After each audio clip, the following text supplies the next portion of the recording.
Good afternoon, beautiful people. Welcome to another episode of Kiko's Free Thinkers Forum. This is episode 137, and we're joined by a first-time guest. Her name is Diane Sare, and she is running for the Senate out of the state of New York, the U.S. Senate, that is, and her competitor is Kirsten Gillibrand. As you all probably know, she is a Democrat out of New York, representing the state of New York. And we have a lot of discussion today around Sare's campaign. We're probably going to talk a little bit about her recent participation in the Rage Against the War Machine, anti-war protest rally, and just a lot of different occurrences, geopolitical and domestic issues.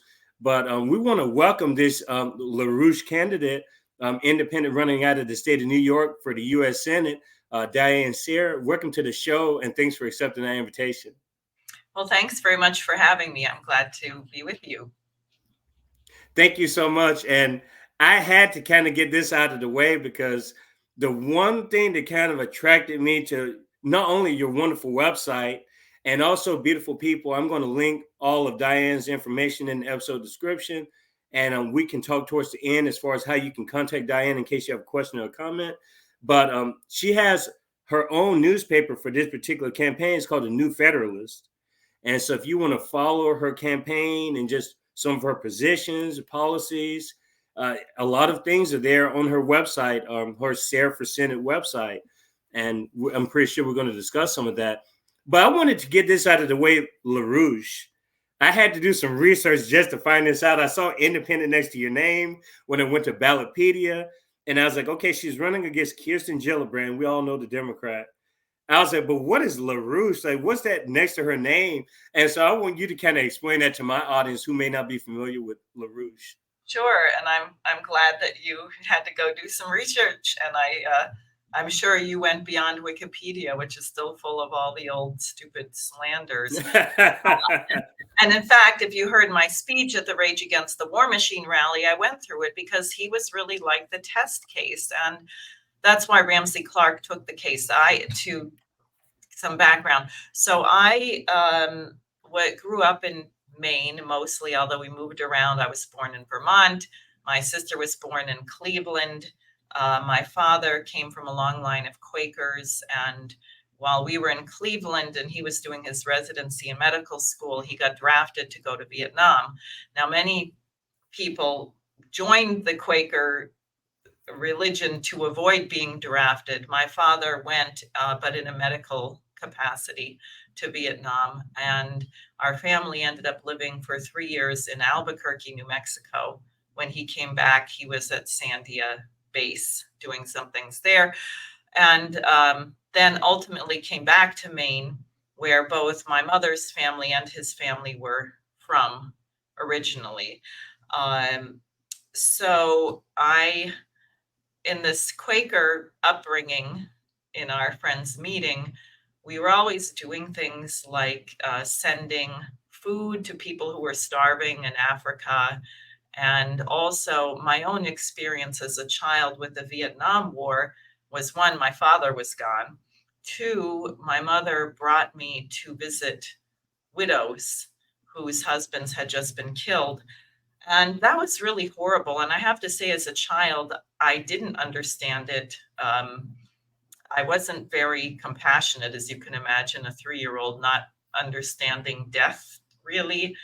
I remember terribly upsetting one of these women by my stupid questions, and I wish my mother would have shut me up, frankly. So from an early age, when I learned that if you blow out all the seeds on a dandelion, you get a wish, I was wishing that the Vietnam War would end. It just seemed to me as a terrible thing. A lot of people dying. I didn't understand it, but I knew it was bad. And then later, I felt like I needed to be active. I mean, who wants to live a life where you don't contribute something? So I was sort of looking for that calling. I ended up at New England Conservatory of Music after 1 year at Hamilton College in New York. And I ran across people who were organizing for the presidential campaign of Lyndon LaRouche. And he was running for president now, the 88 campaign. So he had run in 76, 80, 84. It was the fourth time he would have run for president. And he also happened to be on trial in Boston, Massachusetts. So that also interested me because growing up, I had read particularly the journal of John Woolman, who was the famous Quaker abolitionist. And he kept going to jail for refusing to write people's wills and things if they were not freeing all of their slaves. And therefore, rather than putting me off that LaRouche was likely to go to jail, I heard someone say at a meeting he was likely to go to jail. I said, oh, that's interesting. He might be a very good man. He might be fighting terrible injustice. And in fact, the Boston case fell apart, but LaRouche did end up getting convicted on really bizarre conspiracy charges down in a Virginia court. But LaRouche spoke at a conference. This was before he was incarcerated, calling for a new Bretton Woods system, that the poverty that I had thought when we were sending food to people starving in Africa, I thought it was just a drought, a tornado, or some natural disaster. And from hearing him speak, it suddenly struck me that people were not starving in South America or Africa because of nature. They were starving because of a willful policy of a criminal banking system that wanted them to starve and wanted to make sure that these nations never became developed. And I had a headache for 3 days. It was terrible, because I hadn't considered that anyone would be that evil. I thought that that kind of evil against humanity was a thing of a past. How naive I was. And then I thought, I'm a US citizen. So a child in Malawi who is dying of starvation is not in a position to fight for themselves. But I'm an American. It is my government in part that is making these policies. So I have the power. I'm in the right place, and I have to do something about this. And there's no one else who can. And therefore, I left the conservatory and decided to become active with Lyndon LaRouche's presidential campaign. And sure enough, not too long after I got active, the Boston case fell apart because evidence came out that Oliver North and George Bush and the people involved in Iran-Contra were involved in politically trying to silence LaRouche. So they quickly ended that case, made up a new one, moved it to Virginia, Alexandria, because who lives in Alexandria? The alphabet soup. So you could get a jury that had so many FBI, CIA, NSA, DS, blah, blah, blah, intelligence agents that the LaRouche legal team exhausted all of their strikes, and the foreman of the jury in Virginia was still an FBI agent. And that's how they got the conviction of LaRouche and several of his associates. So I was young, 21 years old, and decided that I was going to fight, that I didn't want my nation to be a purveyor of violence, as Martin Luther King would say, of violence and injustice and starvation. And at this time, or prior to my meeting LaRouche in 1986, two of his associates had won major Democratic Party primary elections in Illinois for lieutenant governor and secretary of state or something like that. And the press went wild. They penned thousands of slanders, and the Democratic Party withdrew. They refused to run for governor, even though they'd won the primary. They said they could not run with a LaRouche candidate. So they threw the election to the Republicans. That was 1986. Really something. So what did they say? LaRouche was a political extremist. That was like part of his name. Right-wing extremist, left-wing extremist, anti-Semite, homophobe, anti-feminist, pro-Catholic, communist, Nazi, you name it, every kind of possible slander. And therefore, when they, in 1986, also sent 400 U.S. Marshals and FBI agents to surround LaRouche's home with the intent to assassinate him, which was only called off because he got a telegram to Reagan, but then did shut down all of his publications by declaring them involuntarily bankrupt. What we ran into as associates of LaRouche, and as I said, I only became active in 1988, so 86 was 2 years prior. But what I always ran into was, oh, well, where there's smoke, there's fire. He must have done something. They wouldn't have got, if he didn't commit. No, what he did was he threatened to overturn a criminal financial system by organizing governments, by meeting with Indira Gandhi when she was head of the non-aligned movement, by meeting with Lopez Portillo, the president of Mexico. He met with Ronald Reagan at a debate and convinced Reagan that we could make nuclear missiles obsolete by developing a laser defense that could detonate the missile in flight or not, destroy it, so that you could end the threat of, Kissinger's mutual and assured destruction. You could actually have a defense against nuclear missiles. Reagan loved it. So then Lyndon LaRouche became Ronald Reagan's negotiator with the Soviet Union for that policy, because both sides had to build it simultaneously. And the Soviets ultimately rejected it. And the fact that the US didn't reject it was what allowed the Berlin Wall to come down in the way that it did. And frankly, a certain act of generosity, I would say, on the part of the Soviet Union, because after losing 27 million lives to the Nazis, their willingness to allow Germany to be reunified should not be underestimated. And James Baker III promised at that time in 1990, I believe, early 1990, he promised the Soviet Union that NATO would not move 1 inch to the east. So LaRouche was directly involved in all of this. And that was what I found myself in the middle of as a young woman leaving the conservatory and becoming active and working on his campaign. And after he was in prison, he ran for president again in 1992. And I was his campaign coordinator in the state of Alabama, and got him on the ballot down there. And that's why I put LaRouche, because actually over the years, LaRouche had hundreds of thousands of subscribers, of supporters, people who might have gotten a little scared by the witch hunt they ran against him. But in the state of New York, you cannot run as an independent. They had something called the Independence Party, but it was actually a party.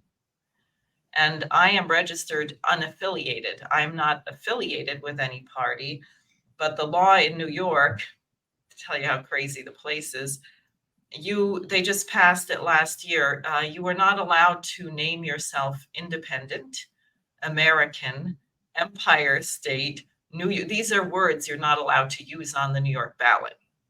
So they say if you want to run unaffiliated with the major party, you have to create a, quote, independent body, unquote, and name it.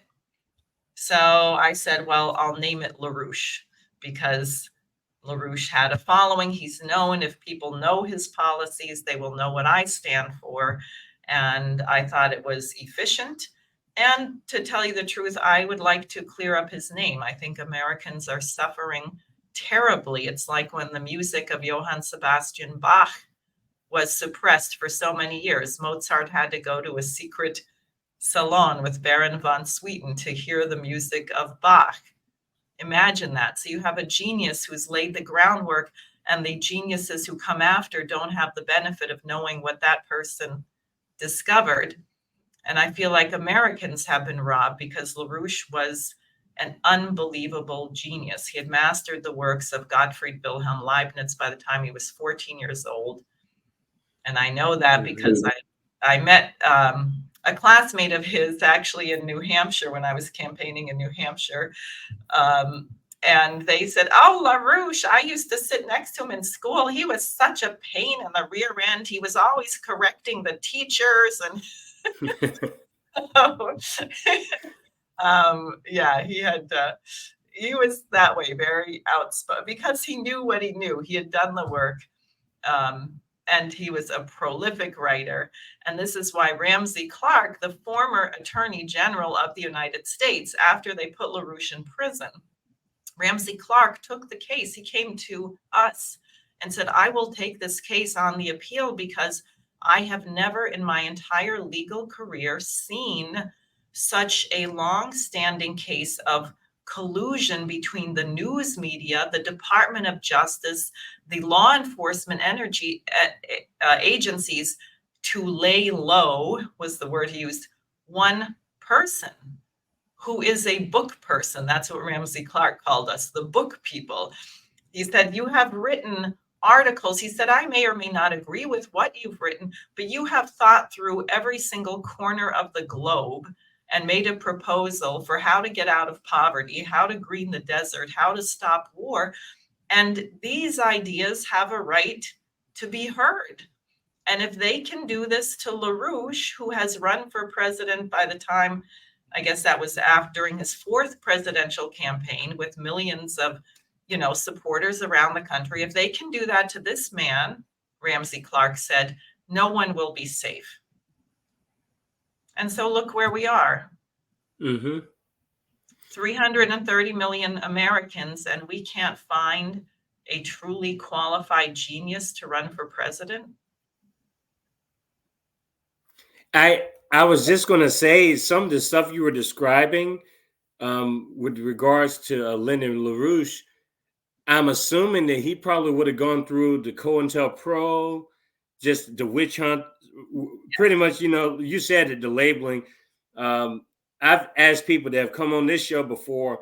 I'm sure the people, if they didn't know me well enough, they'd call me a name and just assume.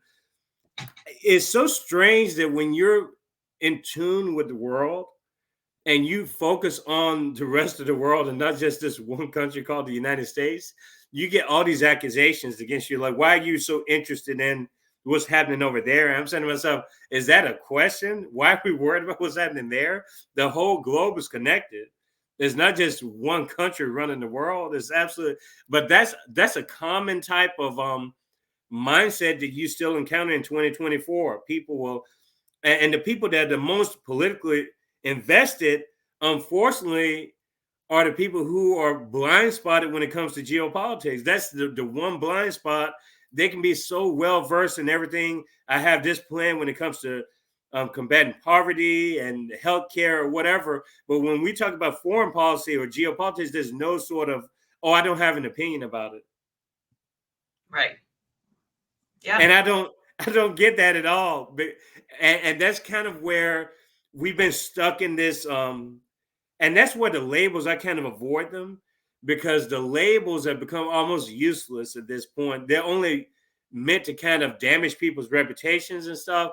And I'm driven by policies. I'm driven by what people, their views about the world. Not so if you're part of the left, part of the right, part of the center, up, down, upside down. I'm more so like at this point, we have to think in terms of what are your views? Like, what can we do together? What can we work on together as opposed to let's vote against these people. Let's go against this person's agenda. Like, what can we do together as a group, as a society?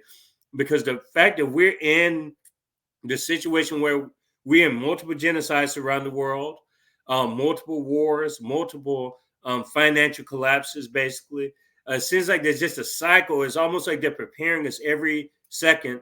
Okay, this is going to happen. You might as well be desensitized to all this killing of these kids and these grown people. What would you tell people in your state of New York who would say, what does that have to do with me if you're running for the U.S. Senate in New York? What would you tell people if you got those kind of comments directed towards you? Sure. Well, I get a lot because unfortunately, Americans don't actually understand how our government works. So people ask me, what's the difference between the US Senate and the state legislature? They don't know.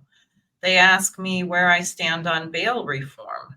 And I'll say, well, I think it should have been reformed, but obviously this isn't working. But I have nothing to do with that. I am running for US Senate, which determines war and peace and determines the national budget. So I have an obligation to represent the people of New York, but as part of representing the people of the United States for a national purpose. I will be asked to vote upon great projects that may not even be in our state Should we build a nuclear power plant in Wisconsin? Or, things like that are going to come across the desk of a US senator. And people actually don't realize that. But in terms of why it matters, as you said, the world has become very small. You can easily travel from one place to the next. The United States has a lot of people here who are US citizens from many different national origins. They have an ear to what's happening in other parts of the world. And also, as one of the speakers at the Rage Against the War Machine pointed out, you can look at how Israel is using AI to target specific Palestinians.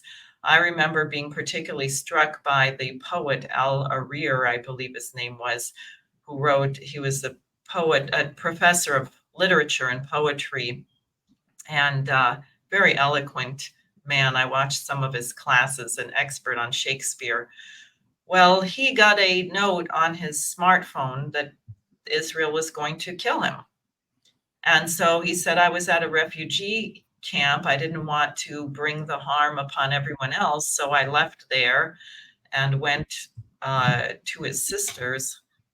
And he was killed there with her and her children and so on. And he had left a beautiful poem to his son about that. But it means that, and by the way, I just want to lay this thing to rest. I saw an interview with a former IDF soldier who was a whistleblower.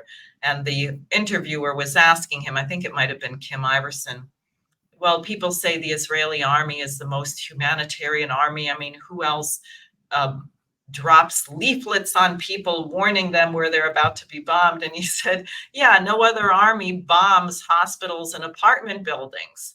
So you can say that's so humanitarian that you drop a leaflet on a double amputee who's recovering from having both legs cut off in the hospital and tell them that you're about to bomb. But other people don't bomb hospitals. So don't tell us about the great humanitarian Israeli Defense Forces.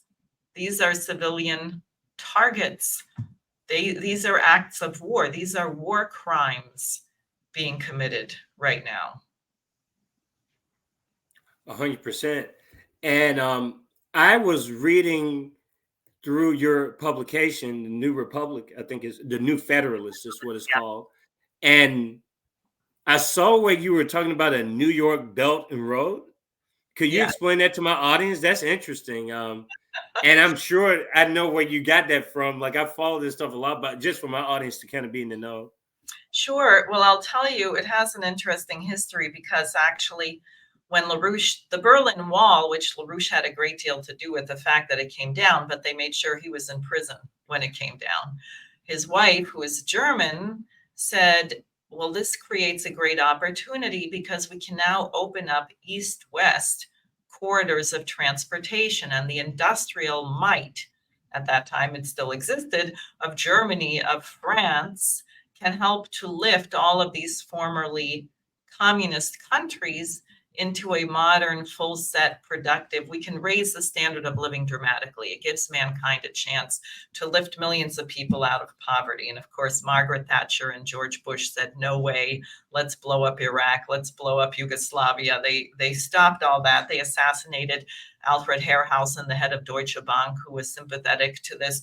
But as part of this unfolding, she actually traveled to Beijing in 1996 at a conference of 36 nations in which I think she partly helped to organize, hosted by the Chinese government. And it was a conference on the new Silk Road. She proposed, why don't you revive the Silk Road to uplift everybody in the region? You can have a dialogue of cultures. And at the time, the Chinese rejected it, actually.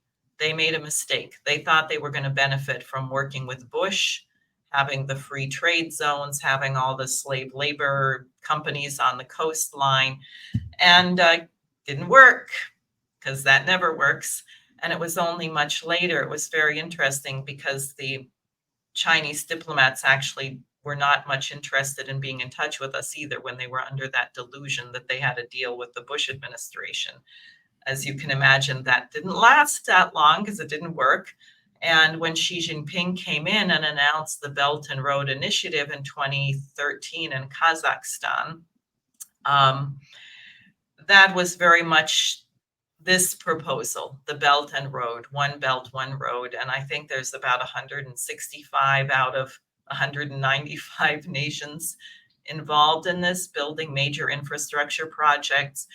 It's actually been a major factor in peace. I think tensions may have flared up again, but you take the area between Ethiopia, Eritrea, Djibouti, that region, they built a new port in Djibouti with a rail corridor. In other words, so that Ethiopia did not have to be landlocked. And suddenly when people find they have a shared economic interest, they're not so interested in being at each other's throats. And Somalia, that's the other country. So I know it's, I think, been frayed now, but there was a peace agreement between those four nations actually as a result of the economic development. And you have to think about it. If Tennessee gets together with Kentucky or Mississippi or, someone, and you build a bridge, well, you don't really feel like blowing it up, right? Right. There's a benefit, there's a shared benefit. And so the New York Belt and Road, I am still astounded every time I go up and down through the state by what the Erie Canal did in this state. And the federal government refused to fund it, which was a big mistake. But the governor, DeWitt Clinton, insisted that the state was going to fund this canal. And if you look at the cities along that canal, even to this day, they're very run down now because we don't have the manufacturing that we used to, but they are beautiful cities. I just had to pass through Amsterdam, New York. I wasn't very familiar with it. It's beautiful, beautiful, sturdy brick buildings and churches. And, you get a sense of a beautiful Victorian families or homes for a single family with kids. Rome, New York, similar. Syracuse, New York, which was sort of the center of it or starting point. And Syracuse, the population of Syracuse increased 40-fold, 40 times over because of the Erie Canal. Imagine that. So if you want to end, and I think there's a Chinese saying too about if you want to end poverty, build a road, something like that. If you want to lift millions of Americans into a higher standard of living, defeat inflation, let's build a modern high-speed rail corridor. And I just saw a friend sent to me, apparently Siemens of Germany, which has a maglev technology, even though we discovered maglev in Brooklyn, we sold the patent to the Japanese, or not Brooklyn, Brookhaven, because we wouldn't build it. So Siemens builds maglev trains, and apparently they're opening a plant in Horseheads, New York, to build high-speed rail. Now, where is it going to go? I mean, in other words, you can't just decide state by state. We need 43,000 miles of modern high-speed rail. So you need the federal government to do that. You may hire private companies who will bid to do certain parts of it, sort of the way NASA worked, right? NASA had 40,000 NASA employees, but there were 400,000 private sector employees at Boeing, Lockheed Martin, Northrop Grumman, all these other things feeding into NASA to allow us to get to the moon. Similarly, the same thing would happen if we were deciding to build high-speed rail. So that's what I mean. I mean, we need transportation corridors. It is the first step to increasing trade, which means increasing productivity, which means transforming your workforce, which means transforming your education system, because children will have a future to do something really exciting, and they won't be so obsessed with becoming a YouTube influencer. Unlike us, right? We do it a little bit differently. But I have an interesting question. So I was watching some of the UN talks, and I watched the current Prime Minister of Barbados, Mia Mottley, and she gave a wonderful speech, confronted Benjamin Netanyahu, confronted all these wars and everything else. I don't understand why they're not bigger. And this may be rhetorical. Obviously, it's more rhetorical than anything. But I just don't understand why the gravity of this situation hasn't reverberated to people who are more influential in U.S. politics, especially. And I'm sure that there are reasons why people aren't confronting this genocide head on the way they should. Could you give this kind of sense to people in the audience who may not be as familiar with this stuff as we are? Some of the reasons why we don't have bigger voices already present, kind of confronting this military industrial complex that are already in the bureaucracy. Are there reasons for that? Sure. I mean, one of the big ones is money. When you have groups like APAC, the American Israel Public Affairs Committee, it's not a PAC, it's a Public Affairs Committee. It gets money from Israel. And somehow it gets away with giving millions and millions and millions of dollars to campaign committees, which should actually be against the law. So people get worried. I can tell you it costs a lot of money to run for office. And unlike Gillibrand, I'm not a millionaire. I don't have a family that's invested in British aerospace or other, and that's a big disadvantage. So I abide by the Federal Election Commission rules for not having a super PAC, which means that no one is allowed to donate to my campaign, and no corporations and no foreign nationals, none of that. No one is allowed to donate to my campaign in excess of $3,300 per campaign cycle, no matter what. But here's the loophole. A candidate may contribute unlimited amounts to their campaign. So right away, you've defined it as an aristocracy. Because if I were rich, if I were a billionaire, I could give a few million to my campaign. And given my message and who I am, I'm sure a few $1,000,000 would be enough to reach the voters. And if we had fair elections, win the election. I don't have millions of dollars, so I depend on this slow grassroots approach to fundraising. Now, having said that, I'm the only independent now 2 election cycles in a row statewide to get my name on the ballot. In 2022, the Libertarian Party spent $400,000 or so on ballot access. They failed. The Green Party spent, I don't know how much. Jill Stein, I heard, spent about $400,000 this time in the state of New York, paying petitioners, paying legal fees, paying both times in 2022 and 2024. My campaign, it was still hefty. It cost about $80,000. And that's legal fees, but also housing, gas, tolls. I did not pay petitioners. I did not hire petitioners. I did not hire professionals. Mine was a total grassroots volunteer effort of people who don't think we should have a nuclear war. And I got on the ballot, and I did it both times. And I think that says a great deal in terms of the power of having a policy which actually is good for the American people and good for the world as a whole, that Americans do want that. But you have to reach them. And I estimate we turned in about 70,000 signatures this time. It's very difficult. New York 4 years ago tripled the signature requirement. So if you're a Democrat or Republican, it's 15,000. For me, it was 45,000, same thing as it was for Kennedy, Jill Stein, all the others. So I had the same signature requirement as Jill Stein.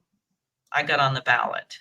She wasn't able to. She came pretty close. I think they turned in 34,000 signatures. I turned in 70,000 with a volunteer effort. And I say that, that's why I'm saying I don't need tens of millions of dollars from a super PAC. I am not going to pay someone $20,000 a month to tell me how to, coif my hair, or what color combination I should be wearing now. People looking at this will say, well, maybe you should pay someone. But I trust the American people, and I trust in the power of good ideas. And therefore, I just need the resources to get my ideas to the American people. So I do need probably a few million, but not tens of millions, hundreds of millions. And that's just sort of the process. So it's New York, but it's a nation. Before we continue, I want to give in a slight ad. Kiko's Free Thinkers Forum is an ever-growing forum, and thanks to the grassroots efforts of the people, my listeners, doesn't cost you anything to subscribe to this channel. It's pretty much a public service. We're almost monetized fully, and that's a testament to just the beautiful listeners out there. Everyone just taking a little bit of your time out of your day to expand your mind without spending a dime. And remember, you can't unthink free thought. And it is very possible, simple interface, but the ideas go a long way, and that's what people are interested in. Not the glam and everything else involved with it, but the information should be powerful enough in itself to attract the people. And I believe in the power of information, and I know you do too. Free Speech Forum, we've reached 44%. Our audience is pretty much an international audience, a split between U.S. and international audiences, 44% outside of the United States. And that was always the purpose of this forum, is to be a politically charged, culturally charged forum, but also an internationally conscious forum as well. And I wanted to continue with the question that's interesting, because I was just reading, you said something about July. You made this prediction about the assassination attempted against Trump. I read that part. We can come back to that. I know I planted that seed as like, where's it going with this? My question, though, before we go back to the Trump situation, is you suggested that the U.S. should join the BRICS coalition. And my audience is pretty familiar with BRICS coalition: Brazil, Russia, India, China, South Africa. South Africa was not one of the original members. It joined later, but the first four were the original members. And then we had some additions this year. Iran, Egypt, Ethiopia, United Arab Emirates were added this year. And Argentina decided not to join, even though they were invited. Why should the U.S. join BRICS, and why would the BRICS even accept the U.S. in the first place? Wouldn't it be a contradiction? Yeah, well, see, those are two interrelated questions, right? It would obviously, look, my view is that what the BRICS nations are doing is absolutely synonymous with the American Revolution, because they are saying, we are getting your foot off our neck. We are independent. We are going to respect each other. You don't see the president of South Africa traipsing over to Iran to tell them how to run their country. They have two very different countries, but nonetheless, they think they have certain common interests. They can trade. They can, so if we had not become so perverse and corrupt and turned our back on the reason why we defeated the British Empire, we would recognize what's happening with the BRICS and say, this is beautiful. What a wonderful opportunity. Let's have technology transfer. Let's share scientific breakthroughs with other nations so they can get out of poverty. And while they're working on that, let's gear up General Electric and, Maytag and build a whole bunch of new washing machines, because they're going to have new cities that need American goods. And this will be a good exchange, and we're going to create more jobs here to fuel the rising standard of living there. In other words, if the United States were, as John Quincy Adams and Alexander Hamilton and Lincoln and others intended, we would embrace this. We would be part of it. We would say, gee, we really understand what it's like to have to kick out the French military, because we did that to the British. We would have a certain sympathy. Unfortunately, we have so become our opposite, really, I think, since the assassinations of the 60s and the Vietnam War and the rock, drug, sex counterculture, that now we are like the British Empire. And I agree. I wouldn't trust the United States right now. I would say the United States has to atone.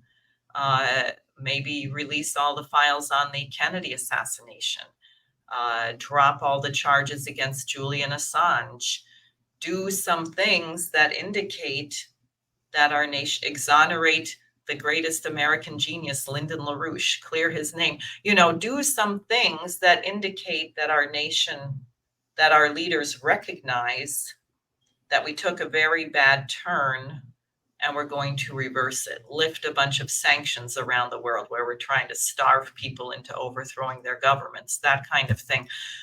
The US would have to take some actions urgently before I think anyone would really want us anywhere. It kills me. People say, well, they should be an ally. What on earth is the advantage of being an ally of the United States? Right? Libya, Gaddafi, he got rid of his nuclear weapons. So what did we do? We overthrew him and let him get raped in the street and die, and Hillary Clinton cackled about it. So we say, oh, that's great, forget it. And people wonder why they would join the BRICS. I don't know. Gee, if I join the United States, I can starve to death, have my government overthrown, and get blown up in a war. Or I can work with the BRICS and I can get a modern new deep water port, a vocational training school so my people can work. So that's why I think the US should become part of it. But we would have to have a little humility. Doesn't seem to exist in Washington, D.C., but we'd have to have a little humility and do something to atone for the criminal actions that have been carried out in our name. Okay, I understand that part about like the model. Ideally, like we've changed, went on a completely different trajectory since after the world wars and everything else. But there's still a part of me that's struggling with the whole hypothetical BRICS situation because isn't the BRICS coalition, isn't the purpose of that to kind of get away from the US dollar? Like, isn't Well, that a part of it? Because, and I'm thinking too, you mentioned a lot, you talk a lot about the gold standard. Like, we know that we got off the gold standard in 71. It seems like we've gone downhill ever since then. right. Like, everything has changed. The quality of life has just gotten worse for all these future generations. And I don't know if we can just put it directly on that, but I'm sure that that has something to do with it. But it sounds like these people are trading in their own currencies in the BRICS coalition. They're not as interested in the US dollars. How would that work out? Well, because we were jerks. I mean, look, we stole people's money. If you knew that your neighbor went to the local bank, the Main Street Bank, let's call it. So your neighbor puts all their money in the Main Street Bank. And then your neighbor says, I put my money in the Main Street Bank, but they didn't like what I named my daughter. They said her name shouldn't have been Vanessa. It should have been Kathy. So they stole all my money. And then are you going to say, well, I don't mind. I'm going to go put my money in Main Street Bank. You would say, well, gee, that's terrible. If that bank is going to steal all your money based on what you named your daughter, maybe I don't want to put my money in that bank. Maybe I'd rather do something else. So, for example, when Biden did his extremely ham-handed, incompetent withdrawal from Afghanistan, which we should have done, but not that way, he didn't like the Taliban. Well, you know what? You created that because we were funding the guy we were funding, whatever his name was, I forgot, Al-Awlaki or whatever his name was. He's trying to get on the plane with so many suitcases full of cash. There's cash dropping out all over the runway. And then we say, gee, why won't those Afghans fight for that man? I mean, come on. Why won't they fight for this guy? So the Taliban get back in power. And we say, oh, gee, that's really terrible. You know what? They've got $7.5 billion in the New York Federal Reserve Bank. Well, we're just going to keep that money because we don't like them. So we stole their money. We wouldn't give it to them. And by the way, the first 3 months after that, I believe 14,000 Afghan babies died of starvation. Newborn babies. So we said, in the name of not liking your government, we're going to kill 14,000 of your newborn babies. Well, would people want? In other words, we've made it a very unsavory proposition to be invested in the dollar. Now we just stole Russia's 300 billion foreign currency reserves and we're giving that to Ukraine. We threw Russia off the SWIFT system. So it's not Hmm. that these nations don't want to be in the dollar. And they've said over and over again explicitly, we are not a partnership against you. We are just saying we have to look out for our interests, and we're looking out for the interests of our people. And that's all. And it's not against the dollar.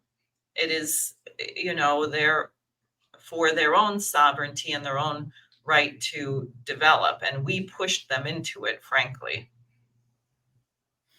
That's a good point for sure. As far as revisiting a few questions before we go, but I had to get this in about the Trump piece was interesting. So I guess if I read this right, do you think that Trump's kind of his approach to the Ukraine Russia um, conflict right now, you believe that that has something to do with the first assassination attempt? Both assassination attempts. I mean, the second one was even more clear because the guy was like a recruiter for the NAZI Azov battalion, right? Oh, gotcha. Yeah, so the second one is even more clear. But the reason I got that feeling is when I saw, I think it was May 15th, there was an assassination attempt against the Slovak Prime Minister Fico. What was Fico saying? He was saying we should stop arming Ukraine. They're not going to win the war, and I don't want a nuclear war, and I don't want war in Slovakia. So could we just resolve this? So there have been a dissident voice in NATO. So the press said, well, he's a populist, he's a maverick. And the next thing you know, he gets shot 5 times. Thank God doesn't die. He's in intensive care. And it turns out the wife of the gunman, and I'll call it the gunman because it's probably multiple people were involved, as you would have in any assassination, is a Ukrainian, a pro-Ukrainian fascist, right? So that, Hmm. as you may or may not know, I happen to be on at least a couple Ukrainian hit lists as a Russian disinformation terrorist. Oh, Uh, wow. yeah, they held a conference in Kiev in 2022, sponsored by the US State Department, where they said that people who don't line up with aiding Ukraine in this should actually be prosecuted for war crimes. So I'm on that list. Scott Ritter is on that list. And that's how he and I actually began collaborating because we were challenging, he's a New York resident, Schumer and Gillibrand as to why is this some way to silence your political opposition is put them on these kill lists. And that list from the Center for Countering Disinformation was used for another list, which so far as I know of, I'm not yet on, called Mirot Forets, which Scott is on, and others. And that list was Daria Dugina, who got blown up in a car bomb. And a number of people on that list have been killed. And they have a website which lists your name, your date of birth, your home residence, shows all kinds of pictures and videos of your Christmas parties, whatever, so people can identify you. And then when you're bumped off, they put liquidated over your face in red. So it's literally a kill list. So I'm on a list that's a feeder for that. Then there was a new one that was just put out called Texty, which is only Americans that they consider to be Russian propagandists, 390 Americans. I'm on that Mm. list. 112 congressmen. So is Donald Trump. So is Robert Oh, Kennedy Jr., wow. Tulsi Gabbard. So I knew Trump is on the kill list. And Scott had said something to me, which I think is relevant, although he may not have meant it now. He said he thought the real danger in the United States was if Ukraine lost the war, that you're going to free up a bunch of these terrorists who've been there serving as mercenaries or working with Ukrainians to come back and bump off or attack the people on that list. And there have been calls for more violence also against Russian propagandists. So between Trump being named on that list, the way they covered the Slovak prime minister, I just said, Trump is clearly going to be a target for assassination. They would like to do that. And especially the Democratic Party the neocons, they've invested a lot in weakening Russia, even though it's not happening. Biden keeps saying that's what his mission is. So if you're publicly saying Russia's not going to lose this war, especially if you're about to maybe become president and you might cut off the funding to Ukraine, then you're a target. So that's why I warned that I thought he would be and how can you totally disrupt the United States and make everyone crazy? Well, assassinate a leading presidential candidate. And I would say to that end, I wrote in my response after the assassination, the first one, I said, we better take measures to protect every presidential candidate, including at the time Biden. Any one of these things will disrupt our nation. And if you're trying to subvert the nation and you're trying to have a dictatorship, then any excuse for a dictatorship works. And bumping off presidential candidates is one way to make everybody crazy and insist you have to lock things down and so on. Since this is so important to your campaign, especially being clearly like an explicitly anti-war candidate, which is the opposite of what anything the D or the R side represents. As far as the bigger picture is concerned, I've never asked this question to anyone yet on the show because I try to avoid the duopoly as much as possible, but sometimes it's relevant because realistically, a duopoly candidate is going to win the presidency this cycle. Regardless of who wins, whether it's Harris or Trump, is there a better case to be built for one or the other getting in as far as ending the wars? Because to me, Trump, I understand what you were saying about the Ukraine-Russia. He seems to be has more of a grip on that, but he seems to be compromised when it comes to Palestine and Israel. It seems like to me the theater is just changing now. It just in the news cycle is changing. We know that there's activity between Lebanon, between Israel, between Iran now. So is the theater simply just changing now to that theater as opposed to the Eastern European theater? And is Trump actually going to be any different than Harris if he were to get in? Well, I heard my friends on Due Dissidents put it this way, and I think it's perhaps a good way to put it. They said voting for Kamala is like playing Russian roulette with a gun where all 6 chambers have a bullet. Oh, wow. You will not make it. Forget it. They said voting for Trump is like playing Russian roulette where 5 of the 6 chambers have a bullet. In other words, I could not endorse Trump because his policies, this Israel thing is terrible. His policies on trade are terrible. He doesn't understand anything about economics. I mean, I could go on. So I cannot, as a candidate, then I want my name to be good, tell people, please go and vote for Donald Trump. I agree. I couldn't do that. However, I feel in a way obligated to vote that way on a prayer, a whiff that we might avoid nuclear war. He said he would release the files on the Kennedy assassination with Robert Kennedy standing next to him. And he's making noises about freedom of speech. So I figure if I have freedom of speech and I don't die in a nuclear war, then I will be here to fight all the rotten policies that come from a Trump administration. And I think I just have to say it that way. So I'm not going to tell anyone how to vote, except if you vote for Kamala Harris, you are voting for nuclear war and genocide. And don't be Dick Cheney endorsed her. Come on. And she's proud of it. Right. She didn't say, oh, I'm so embarrassed that Dick Cheney endorsed me. So clearly that is death. That is death. Does that mean that Trump is life? No. I can't guarantee that. All I'm saying is we know for sure that is a total disaster. And this is also why I'm saying, look, you cannot sit on the sidelines. We have to defeat Kamala. Go ahead, vote for Jill Stein, Cornel West, whatever you want. I'm not going to tell people who they should vote for. I will just say that Kamala Harris has made it very clear, especially with the kiss of death from Dick Cheney, what she represents. We are doomed if that happens. I cannot guarantee we're not doomed with the alternative, but that's where we are, and that's why people have to be active and be in the streets. That's why I went to Washington for these demonstrations.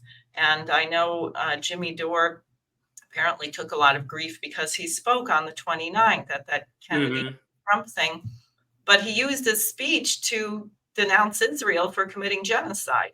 So he was there to organize. And I can tell you that although Kennedy, for reasons I really don't understand, has taken the side of Israel in this genocidal war, over 90% of the people I've met who support him are appalled. They think it's genocide. They don't agree with him on this. So I'm not going to put a blanket over everybody who goes to a Trump rally or a Kennedy rally and say that they all support genocide. They clearly don't, right? And I think there is some wishful thinking. People wish they could just pull a lever and everything's going to get better. No, we have a mess because of the Kennedy assassination, because of what they did to Lyndon LaRouche. We have a situation now where a qualified statesman-like candidate is literally not allowed to run for president. They will not let you get near it. So unless people get off their rear ends and change that system, we're going to be stuck with these sorry candidates.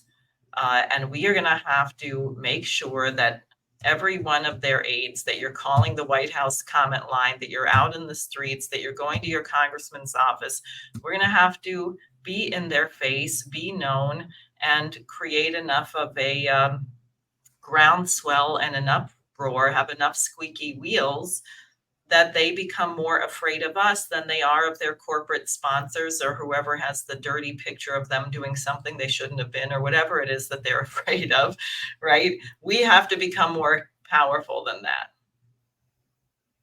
Well, audience, I think the time is near, but I want to redirect you all to Diane Sare's website, sareforsenate.com. I'm going to link everything in the episode description. I think you need to also check out the New Federalist, the newsletter as well. Please, a lot of useful information. I think you can understand Diane, her policies and stuff more through those newsletters as well.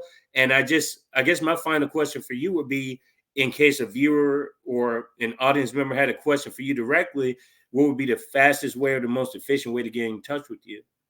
Oh, well, you can send an email to info at sareforsenate.com. And my website is sareforsenate.com with the 4 written out, SAREFOR Senate.com. And sign up, get on my email list, and donate. Donate, yes. Yes, I'm so bad about like telling people for money, like asking for money. I'm so hard about that on this show. I have gotten some donations in the past, but it probably not because of me, probably because people were just so nice. Like, okay, let me send them something. But no, definitely donate to Diane's campaign. Anyone who can defeat duopoly candidates is great in my book. This show is very much a show that gives a platform to people outside of the two-party system. That was one of the main reasons why I started this particular forum. Not the only reason, but one of the inspirations of it, because we definitely need to do something about this system. I don't know how long we can sustain like this. It's always going to be like this, and we don't want to have this constant cycle of just rinse, repeat, because we've seen it too many times. They've done the same tricks to me.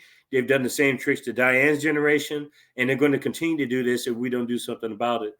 But I just want to say, beautiful people, I enjoyed this episode 137, and hopefully Diane can come back onto the show, and we can discuss some other things too. But enjoy the rest of your days, and cheers, everybody. Thank you.